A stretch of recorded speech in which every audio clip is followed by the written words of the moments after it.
My name is Yufeng Guo. I'm a developer advocate at Google, and I focus on machine learning and big data. So this is kind of a fun skit talk that I put together. And I guess before we start, I have to ask, did anybody come here thinking that my name was Harry Potter and doesn't know what Harry Potter is? Because I can set some context, you know? I mean, we laugh, but it's actually happened where I have to explain the storyline and set the plot a little bit. So don't be shy if you don't know anything about Harry Potter. Anybody? All right, no takers this time. Well, you're the boy who lived, right? Yeah. Yes. So you guys remember the in the dormitories there was the painting with the lady, right? And they had to say a password to get past. This is an interesting example, you know, comedy aside, of a kind of system that you can get into the dorms if you knew the password, right? But only if the painting felt like it, and if you were the right person, because it's kind of a silly system. Because if it was just the password, then Draco could hide around the corner and be like, oh, Fortuna Major, got it, haha. Then 2 minutes later, or the next night, come by and be like, Fortuna Major, now you have to let me in, ha, right? So the painting also knew who should have gone in anyway. So as a plot device, I always thought that was kind of silly, but it is an interesting piece of inspiration for a real-world version of something like this. So, because everything is better with the Raspberry Pi, I have Hello. something. Friend and enter. Friend is my password. So it's really loud. Audio captured. Hope you said the right words. So we got like a door. Speech authentication passed. Let's listen You to it. shall pass. Now let's find out who you really are. Prepare yourself. It's picture time. Watch for the flash. Click. Nice look. Analyzing your picture now. Vivid authentication passed. Welcome. That's the dramatic finish is that last moment where the lock clicks across. Welcome. Probably should have made it bigger or something, made it louder. But that is my real-world version of this painting. Right? We have a Raspberry Pi with speaker, with camera, and microphone, webcam, right? And something about the cloud, we'll fill in that box later because Raspberry Pi couldn't do this on its own. And of course, that lovely lock that you saw. And so I put up a picture of it on the backside, and the lock is indeed held together with a paper clip. And that's a little servo. It goes to the right, and then it pulls the lock across. Very secure. So, do I have any Kickstarter backers for this home security system? Can I call the cops? Yeah. Can it? I want that. Yeah. Can it call? Yeah. Maybe I should have it be able to dial 911 if you say the wrong thing. And then inside, once you open the door, is a painting of a photo of the Gryffindor common room. So try to make it kind of complete. Now, when we think about vision and speech and being able to recognize that, a lot of times we take that for granted. Tons of pictures are shared all the time, every day, on all number of platforms. Speech is also somewhat taken for granted. We pull out our phones, we can do voice to text, right? You feel like you don't want to type, and you're just like, oh, on my way home, send. And so that aspect of it has also become something that has become commonplace. But it wasn't that long ago that these kinds of systems were very hard to come by. And there were serious engineering challenges involved to getting meaning out of a picture and getting text out of audio. So let's see, moving through that, the systems for this, even though it's become commonplace in kind of the consumer world, building such a system from scratch is still... It's 2 o'clock. It's 2 o'clock. Is still not feasible for a lot of the kind of the general audience, right? So that's where having systems that are packaged together for you help. So I want to introduce kind of 3 APIs, at least 3 APIs, maybe we'll see if we get to cover more, that wrap up the hard work of visual recognition, audio recognition, and text understanding. So I think I see at least one repeat face. My take on machine learning is that it is using examples to answer questions. That's my super, in a nutshell, short, boiled down version. And the answering questions is where machine learning is useful. You can collect all the data in the world, but if you can't use it to answer questions that people want to have answered, then it's useless. So having APIs that do the question answering part is just as important as building systems for training your own data. So this is my brief cartoonized version of intro to what is machine learning kind of stuff. So this is a Swiss cheese version of what is a neural network. So you have the layers of cheese that the data pass through. And as it goes through each layer of a neural network, it gets smaller. And you can think of it as, from at the base layers, it takes the image and picks up the minute details. It has like detectors for edges and lines at different angles and shapes. And then you go up a level and you might have something that resembles recognizing corners and circles and squares and things like that. And then you continue up a level and you might get things that are more resembling recognizers that pick up their specific features, like a nose or a foot or an ear or a paw. And eventually you pull that all together and you say, oh, with these types of things, this is a cat or this is a dog. Machine learning has really taken off, right? It's all the hype now. And it's been driven by 3 major factors. The first is just data centers. Tons of data centers everywhere and tons of data. Secondly is the video gaming industry. No, it's the GPUs, graphics processing units, which allow you to do massively parallel computations.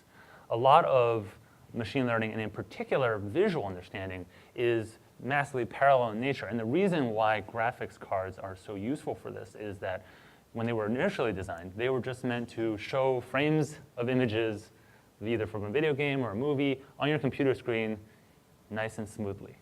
So to do that, it had to push literally upwards of 1 million or more pixels at 30 or 60, or if you really want to shout out for a fancy monitor, 120 frames per second. That's a lot of pixels. And it can't be drawing those pixels one dot at a time as it goes across the screen, right? Those of you who remember dot matrix printers. So it had to push all those pixels to the screen at once, 30, 60, 120 times a second. And so that's what makes it a really good hardware architecture to run machine learning on. And thirdly, and I think this is a point that is often underappreciated, networking. Fast networks have enabled us to harness the power of multiple machines together, because the silicon, the chips, only could get good so far. And we need to be able to have not just multiple servers running multiple chips to do the processing, but you also need to be able to network together all of your data. As our data sets have gotten larger, it becomes impractical to have them on one disk, especially with things like disk failure and other kind of catastrophic loss scenarios. So thinking about the cloud as a supercomputer, basically, right? You're putting all of these resources together, all the bottlenecks that have previously existed that forebode us or caused us to have trouble hooking together multiple computers. Now those walls are slowly falling down one by one. And so now you have a system that is truly integrated as one, even though it takes up multiple city blocks. Am I coming through okay, by the way, in terms of the mic? Great. And much more lively audience in the afternoon than the morning. At some point in the morning, I would ask some question. I was like, nod for yes. People were like asleep in the morning.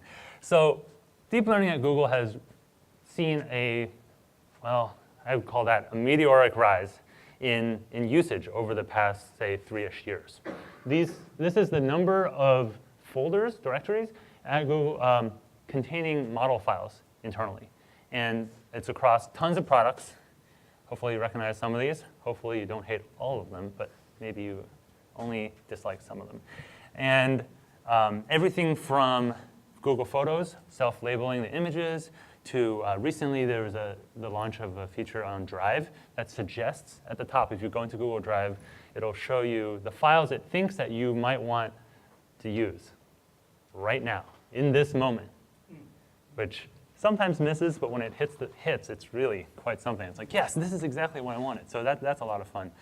And smart reply in inbox, all the different things going on in Maps, right? Like every other problem that Maps solves is machine learning. Of course, YouTube recommendations, another classic use case of machine learning. So back to our Raspberry Pi door. I think we're ready to replace our cloud with some blue hexagons. So in Google Cloud, all of our products are in different blue hexagons, and they're all logos that are either drawn by Egyptians or are just, sometimes you can't tell what they are. So the one on the left is the speech API, and the one on the right is the vision API. So the one on the right kind of looks like an eye, right? But painted maybe by like hieroglyphs. So in short, understanding the real world is hard on your own. If you wanted to create a system that could recognize what it could see in a picture in general, right? That's a huge problem space.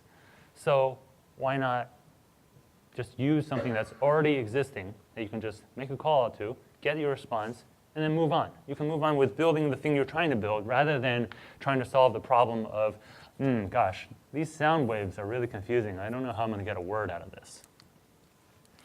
So again, the speech API, the vision API, and there's a couple of other APIs as well. So let's talk about the speech API. Apparently my orange arrows have shifted over. So imagine they're to the left a little more. It supports basically this very simple operation, right, of turning audio into text.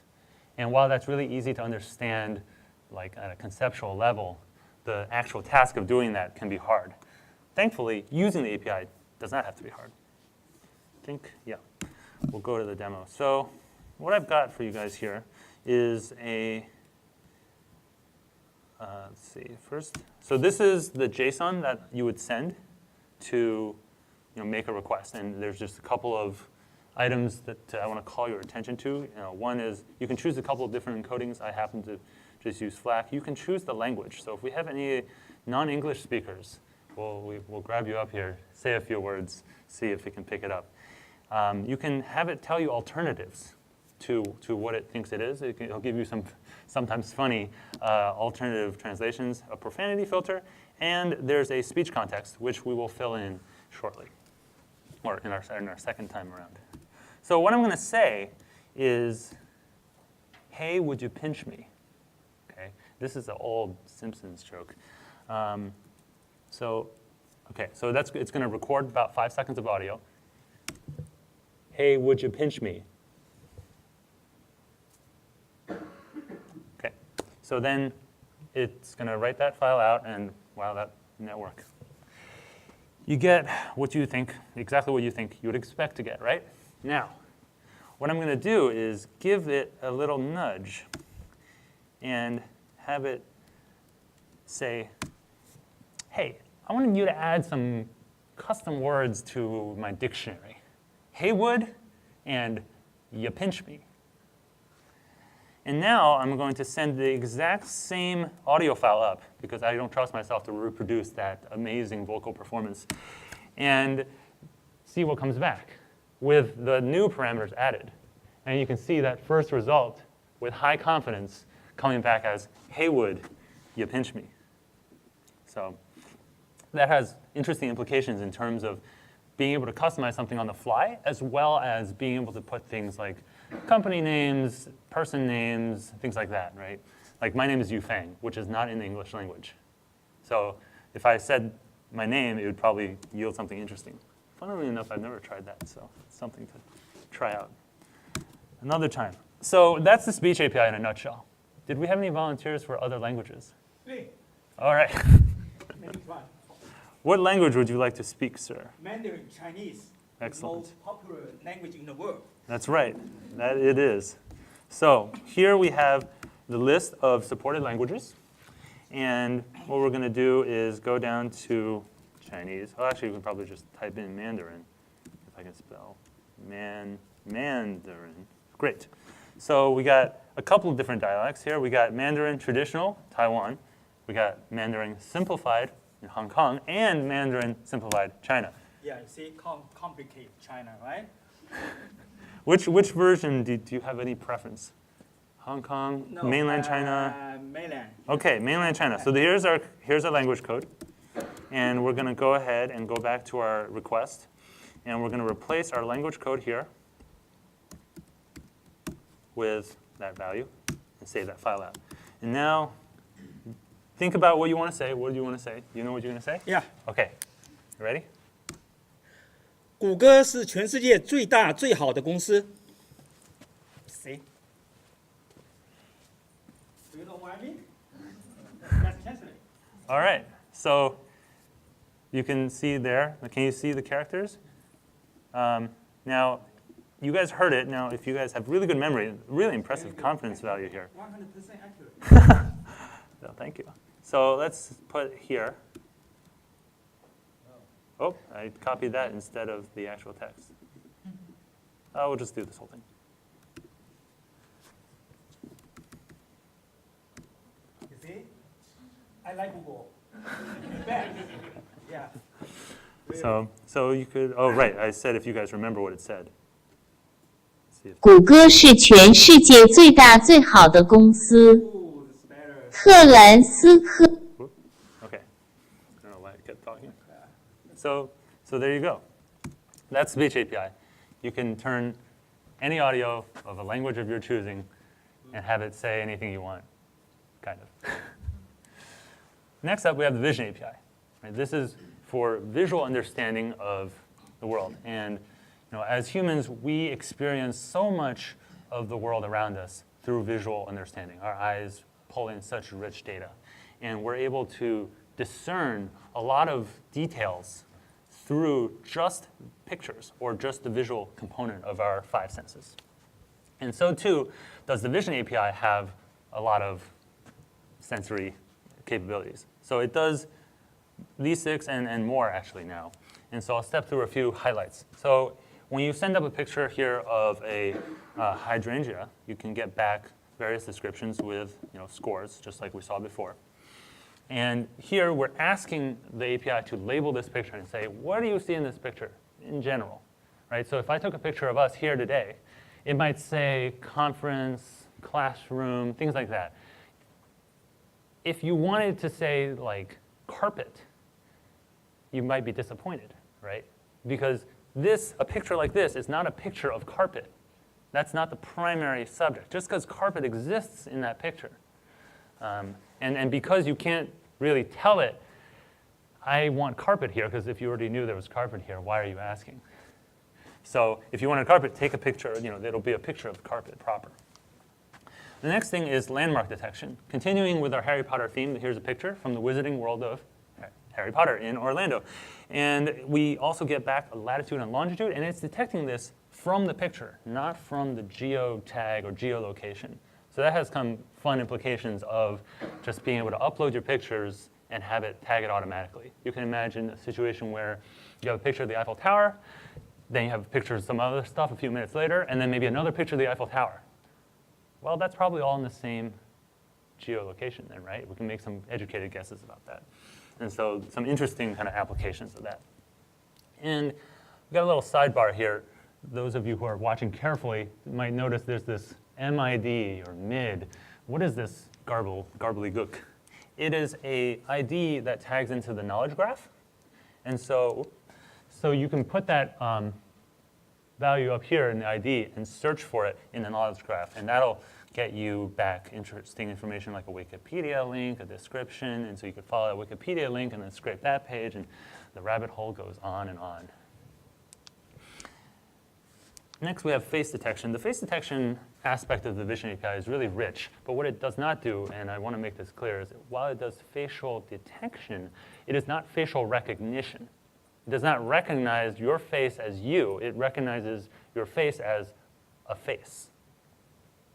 What does it see about a face? It gets things like roll, angle, pan, and tilt. So it's like your angle, so straight onto the camera, that's 0, 0, 0. And then depending on how your face is oriented, it'll give you those numbers. So you can get an idea of like where everyone's looking in the picture. You have emotions, joy, sorrow, anger, surprise, I believe. Positions of facial features, right eye, left eye, but also really esoteric ones like that spot between your nose and your upper lip. That's got some particular name. You see there's the midpoint between the eyes. So you end up with a pretty rich facial data. And in general, you'll get responses that are kind of what you expect if the picture is well framed, right? Like these pictures will come back with numbers. They'll come back with maybe things like door sign and things like that. But if you, and same here, if you have pictures that it's clear what it is a picture of. You got tractors in the bottom row there. You got various types of judo in the middle. And if you have a picture like this, and you say, gosh, the Vision API is giving you back information that says like storefront or sidewalk, and I was really hoping for Statue of Liberty. It's not gonna happen, right? But it might actually pick up that it's Manhattan, just because of that location aspect of it. Also, it doesn't hurt that it says NY Souvenir right there, but that's a separate hint. So that's the Vision API portion. Let's look at some pictures. Here's me hugging a panda. The panda looks very pleased to be hugged. So this was at Google I/O in 2014. And what's interesting here is that the Vision API has changed over time in terms of what it's told me. You'll see that there's no indication here that it is a fake panda. So for all intents and purposes, I hugged a real panda. But this has changed over time, both in terms of the confidence scores, the ordering, and the values have come back. And so the model is updating in the back and improving. That does mean, and I've had various questions about this, that means that you cannot 100% say that right now what I see coming back is exactly what will come back a month from now. There's no actual versioning in the request right now. And I'm not entirely sure where this SAF text came from, but that's also something that previously was not detected when I've run this in the past. So again, you can see evidence of the model updating in the back. So we're going to go up. OK, the next one we're going to do is this witty quote that I saw at a conference in Serbia about Tesla and the Edison. So this is an example of OCR. Vision API also does text extraction from pictures for you. And so you can say, give me some OCR action on this thing. And you get back, right? You can see here, it still tries, you can ask it for labels too, and you get back things that are of reasonably low confidence and just kind of like generic terms. But the one you're interested in, right, is this text. And you also notice that it has the full text of just everything gobbled together in one string, and then the actual individual words broken down one by one, little chunks. Let's see what we got next. Next we have a statue. This is a statue of, this is also at the same conference that happened. It's a statue of some prince in front. This is in front of their national museum of some sort. And you'll notice there's no signs here. And let's see if I zoom in. You can't really make out any sort of signage about what it is. So we got some people. And we got some town, city, road, landmark. That's all good and all. But then you got this location down here. You got the statue of Prince Mihailo with latitude and longitude in front of the National Museum of Serbia. So this is also kind of a fun little thing you can do if you want to run through your own data sets. Coke machine, logo detection. So you can pick up different logos. And for some reason, it shows this thing, which is, I still haven't figured out why it has this ASCII decode issue. But aside from that, it picks up Coca-Cola. And the last one I will save for the actual web API. So I've got here, I uploaded this picture of me holding a giant stuffed Pikachu. Yes, well said. Real Pikachu. Well, let's see what the Vision API says about it. The labels on this, stuffed toy. So no luck on that one. Couldn't convince it. You got a mascot here, though. That's kind of neat. So the Vision API's website has this little interactive web thing that you can just upload pictures from your computer and see what would come back. And you can see here, faces. You have 2 bounding boxes that come back for like the whole head and then just the face portion. And then each of these dots is a labeled point on the face. So it can get super detailed for detecting different parts of the face. And you can see here we have the emotion detection. And that's joy, as expected, because I am happy to hold Pikachu. And then there's a web section now that has some incredible things, such as, this is what I was amazed by. This is one of the newest things that have been added. This is where I was. This was in Tokyo, and it was at this exact store. And it was in the Sunshine City. There's a mall called Sunshine City there, and I was just blown away by that. Yeah, you can see Sunshine City, Tokyo. And there's an aquarium in the basement. It's true. Is it auto geotagging? So it's using what it sees in the picture. Literally, the only data that it has as an input are the raw pixels. That is it. So there's no. So it's literally because. I guess I'm not the first person to take a picture with this background. Surprise, surprise. You can see lots of Pokemon hanging out back here. And so as I guess we've gathered more data and things from places like Google Images and such, that's gotten better. And there's no text here, but somehow it decided that this little barcode here had some text. You can see that gets highlighted. And then document, yeah, there's the text, libust.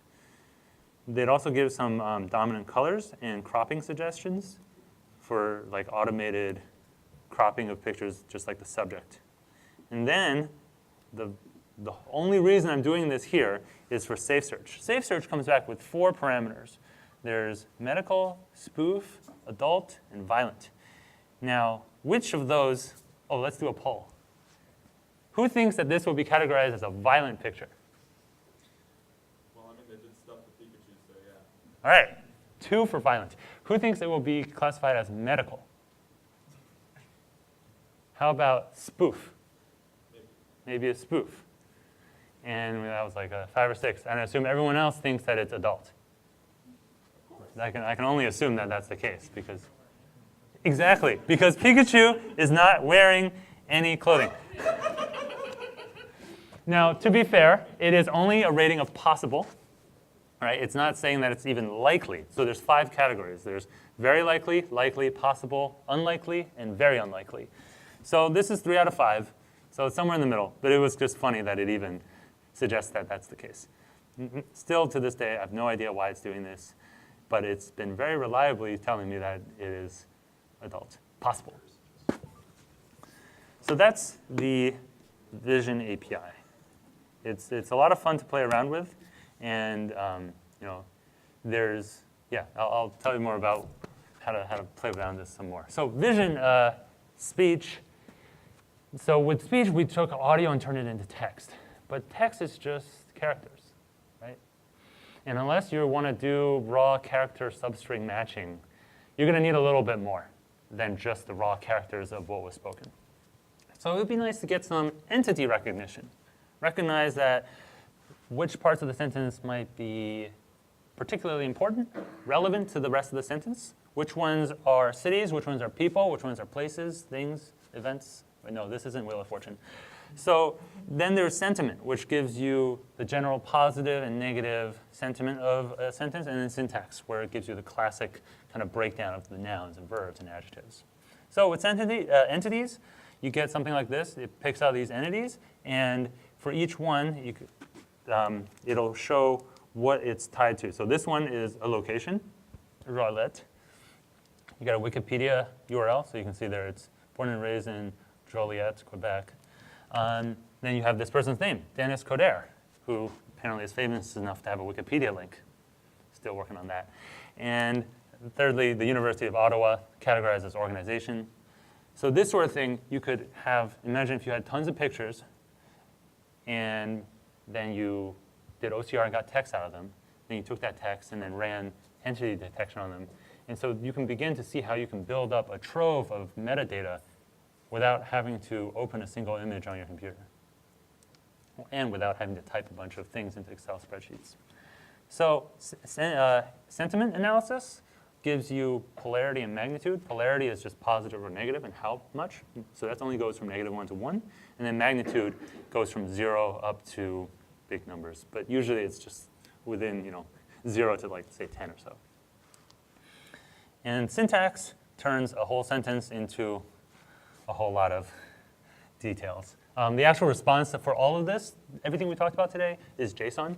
These are just various visualizations to help you see it better. Because if I threw a bunch of JSON at you that said, like, this links to that, that links to that, it's not nearly as fun. But sentences apparently get really complicated. So here we can see a little GIF I made of the three aspects: entities, sentiment, and syntax. Would anyone like to do a sentence? Anybody want to come up with a sentence that I'll type in for you? Pikachu is a child-friendly character. Ooh, well said. Pikachu is a child-friendly character. Let's see if I can, where did the box go? Box. Oh, here it is.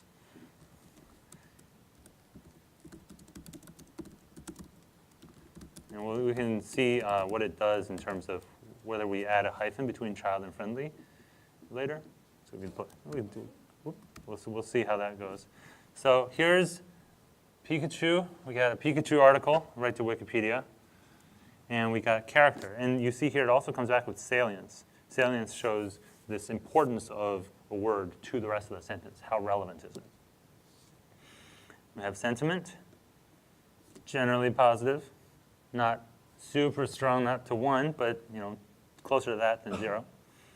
And then syntax, got the full morphology here. Anybody a grammar nerd will get in on this. So that's, by and large, the natural language API. And let's see here. Yeah. So with the natural language API, the speech API, the vision API, we also have the translate API. You guys, who has not used Google Translate ever? Great. So we have 0 hands, which means I can continue without explaining about Harry Potter, or this is going to make the talk so short. I don't have to explain all these backstories. And so Google Translate is now also an API, which means that you can send it text, ask it for a language, and get that language back. So these things can all begin to chain together. You have vision and speech kind of interacting with real world, closer to real world type stuff. And then once you get it into some form that's more kind of computery, you can pass it through things like speech API, translate API, and get even more information. And then you can tie that with the other awesome things that you guys are all building and generate more data and perhaps pass it through other APIs, right, again, or in different combinations. So we've seen a lot of fun combinations built from the kind of creative combinations of the API. So I think this is something that will continue as we go. There will be more, things will move in this direction of APIs, kind of things that look like customizability. We saw that with the speech API, right? Richer APIs with lots of functionality, richer machine learning APIs that do more and more things to the degree that when you think you need to do something custom when it comes to machine learning and AI, consider not if you don't need it. It'll save you time, energy, potentially money, but mainly it's the frustration and work of that, right? You want to build this interesting thing, and you want to get there as soon as possible. So doing that by leveraging the kind of Lego bricks of the various APIs out there can get you there faster, easier, and in a with a system that's better architecture, basically, right? You don't run the risk of creating monoliths if you're being forced to call out to external services. Let's see, I think that was, yes, I promised free tiers. I guess they remembered. Of course, what I meant was free tiers. All the APIs we talked about today have free tiers. So that means you can go and use it and play with it, hook them together, experiment with it, and not need to worry about putting in a credit card or dealing with all that mumbo jumbo. Right? I've had great feedback from universities and students and things like that. They can kind of play around with this stuff, and as we saw, some of the responses can be, well, to put it lightly, hilarious. The only explanation there I would add is with the natural language API, 5,000 units a month is 1 unit is 1,000 Unicode characters. So that's like 5 million Unicode characters. So yeah, it's just so that you don't, it's not like per request, because then you're incentivized to make one request massive. And nobody needs that. So keep it simple on both ends. The other thing I'll point out is with the Vision API, I say 1,000 requests per month. The detail there is it's 1,000 requests per month per type of request. So it's 1,000 labels, 1,000 OCRs, 1,000 facial recognitions, 1,000 of all of each of these things. So that's a lot more than it might seem at first.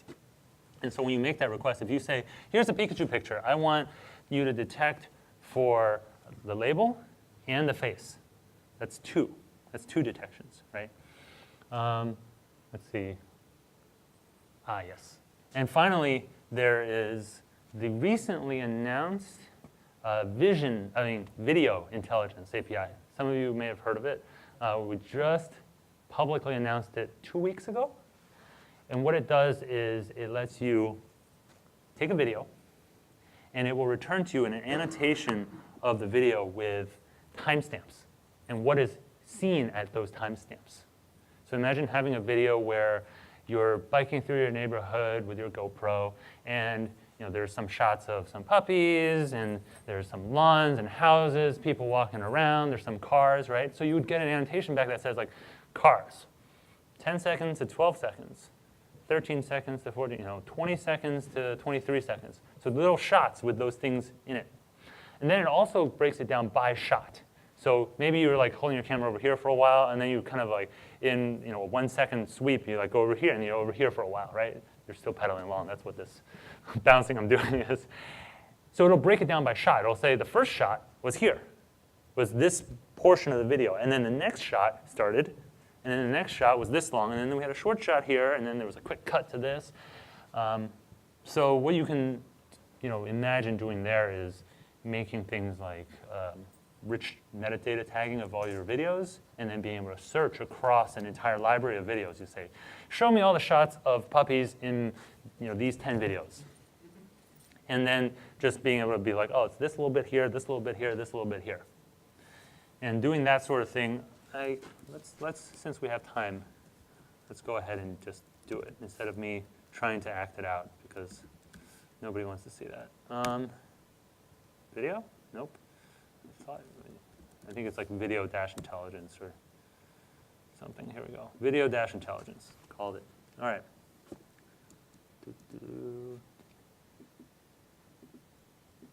Wait. OK. I was like, there's nothing there. So it actually comes with a few sample videos. So I promised bikes. So there will be bikes. Ooh, there's sound, too. How exciting. It's a really exciting sound. So this is uploading this video right now to the video API, and it's processing it in real time. And, well, in real time. It's actually faster than real time. It'll process about 4 seconds of video per second. So it's churning through this. And we'll watch it just to give you an idea of what it is. I'll keep the sound down because it's super exciting. So you got a dinosaur there. We got, there's some sports action at some point. So this is the levels of the entire video, right? So what we really care now about is the per, did it finish? Okay, so the shots and the shot labels. And we're almost there, yay. Okay, so there's your shots. There's your 4 shots. So you had the first shot is this little bike sweep. And then the second shot, it might be the bikes, yeah. And then this is the second shot. Now we're like looking up here, right? And so this is kind of a long shot as the camera sweeps along. I'm going to skip ahead. Apparently I can't skip ahead. Oh, here we go. Okay. So still that shot. And then we're wrapping up that shot. And then it's segmented the next shot as being on this side. Now we're like over here. So as always, the data that comes back is coming from in the form of JSON, right? So the API comes back like this. You get long response. Ooh, long response. So all the different values. These are the. I'm just going to scroll past them because reading it now is not a good time to read it, right? Especially not with this blown up font. So that all got turned into something that you can more easily visualize. So per shot, it gives you information, but it also gives you the data of like for each label where those things are. So you can assemble the data how you want. And when you think about when you have more than one video's worth of data, and then things get interesting. And then if you know what's in there, maybe you can say, okay, within this time snip, I know there's something here that I care about. Extract some frames, maybe one every half a second. Feed that to the Vision API, looking for the thing I'm looking for. Maybe there's some text I'm looking for because I'm picking out signs. Then I put it to the OCR. Then I get the text. Then I can do natural language API. There's a lot of fun combinations. These combinations of which would be very challenging to do if you were to just like try to do this from scratch, truly from scratch, right? And I guess my point is that I would encourage you to play with it. This notion of play is really awesome here because you can tinker with this and easily rearrange and try different combinations. And that's something that until now, and by now I mean like within the past year, hasn't really been possible. It would have been stuck kind of close, we're seeing just the tree, but now we can zoom out and work at the forest level and move things around, move bigger pieces on the board. Whoop, double clicked. So with that, I'll let you guys out early. Class dismissed, no. Let's open it up to questions. Yes? Just curious, you said that people have been playing with these APIs. What's the craziest type of combination that is? Can you share the example of things that people have taken some of these APIs and built something? Yeah, so the question is about my so-called crazy combinations. What kind of crazy combinations are there? Some of them are more along the lines of practical applications. Some companies, I think it was Realtor.com, uses the Vision API to pick out their signs from pictures and to pick out like the postings, right, and then extract the text.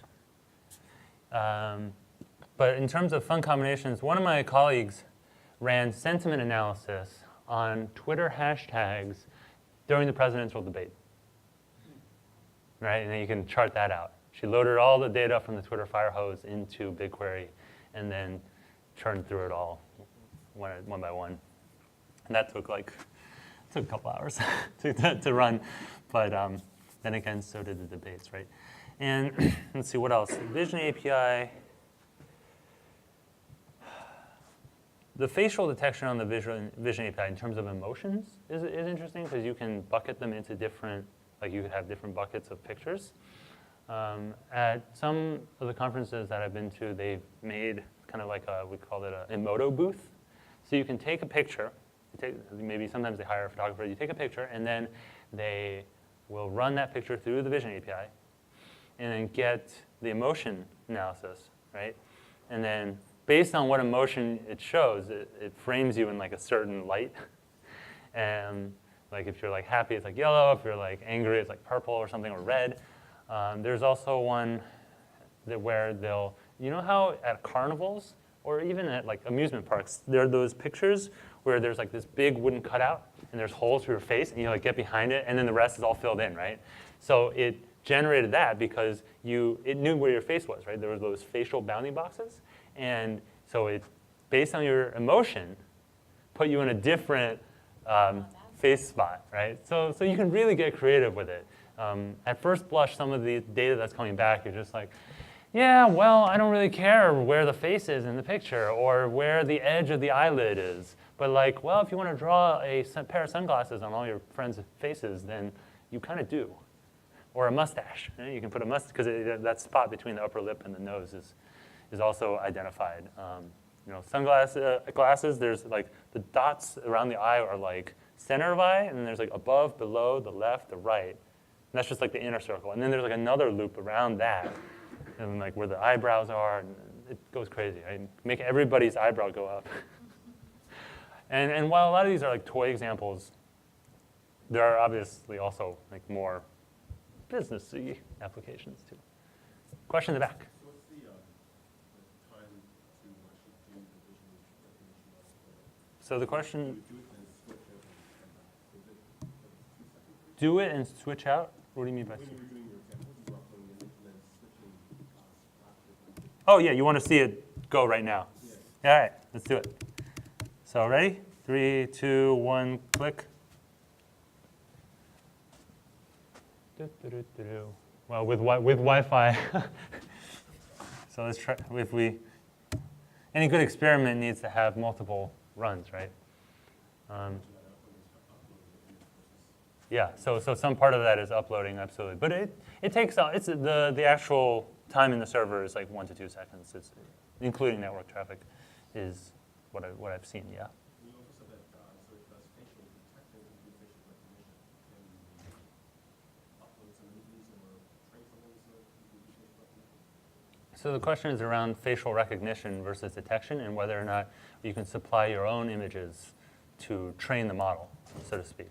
Do your example. Yes. Yes. So that's actually a great point, is that this Harry Potter example, it's really listening for my voice and looking in this particular case, I had to be smiling. So I only wanted happy people who knew the password. Don't want any angry mobsters.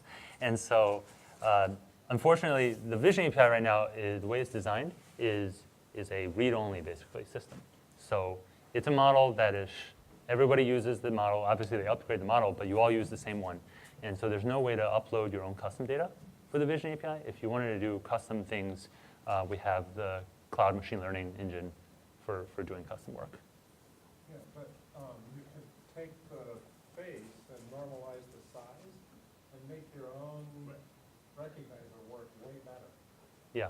It's just because the problem of finding where in a picture the face is at all, And what angle? and what angle, right? That is taking you a good ways. Like using libraries like OpenCV, it's easy to do a perspective transform. So then you can say, okay, this face is this way in this part of the picture. Let me just give it a turn. And now all your pictures are like perfect, centered, front-facing shots, which makes any sort of machine learning you want to do after that a lot simpler. Right, and you got that in the deep learning for J, and train it, and you're done. Yeah. So this idea of having certain things turned into APIs and building blocks like this allow you to chain machine learning on machine learning. Because the Vision API, basically you're running it through a neural network, and then you take the result and you run through another neural network. And you take that result and you can run through something else, and you can just begin to build this entire end-to-end system. There's a question here. So, yeah, along similar lines, is there data when you speak to it, with things like pitch and tone, so you could try and recognize who is talking? So the question is around whether or not there's data coming back from the speech API around voice recognition, right? Getting pitch and tone and things like that. So right now, the response from the speech API is just the text. Its main purpose is to determine the words being said and translate that from audio to text as accurately as possible. And each of these APIs are kind of trying to whatever degree they can, limit their scope as much as possible so that it does the one thing and it does it well. And then it allows you, the developer, then to put them together in different configurations. Because if it did a whole bunch of things at once, and then you're like, well, I only want this part, and I wanted this in this other order. It's like, I can't do that. So the pitch and tone thing is an interesting area, and I wonder if that's something that might be better suited to local detection, right? Doing that sort of analysis. Question in the back. Yes. How many variations of Spanish does it? How many what? Different types of Spanish. Question is about how many different types of Spanish does it recognize? Let's find out. See, because you're not the first person to ask this, not this question, but these questions, I always have this tab open. So let's do a search for Spanish. The Control F says 1 of 20. I won't read them all out loud, but here's one page of them. And I'm going to scroll down to the other half of them. So there's a couple. Yeah. Yeah, question. So for the voice recognition, right? I just say I can process maybe 1 hour Chinese voice, then let it turn into the text, right? Yeah. So the question is around whether you can process large time scales of audio and turn it into a large body of text. And so the short answer is yes. There is batch mode, which is what I demonstrated here, but there's also the streaming mode where you can stream audio and just have text coming back to you continuously. So if I were to live stream this talk and I wanted to, I don't know, caption my video, that would be an application for that. I saw that at the 2 weeks ago in the Next. Oh, yeah. That all the speech was captured. The captioned, yeah. Exactly. Another thing is like if I use a video, right? Video they have voice, but I need to separate video into the audio, right? You cannot do the translate video into the text. Translate the video into text, right? You would want to separate those beforehand. But there's the tools that exist today to separate audio and video tracks from a video. Those are easy, right? Yeah, that's very easy. That's tons of tooling around that. You can just one click, done, split. Cool. I will say that I don't have stickers for these guys, but I do have TensorFlow stickers. TensorFlow is the machine learning library that Google has for doing like custom training. So if you guys want TensorFlow stickers, I have those. Or if you guys have any other questions, feel free to come up. It looks like there's another session starting soon, question mark? I got some nods. See, people are awake in the afternoon. It's great. All right, thank you very much.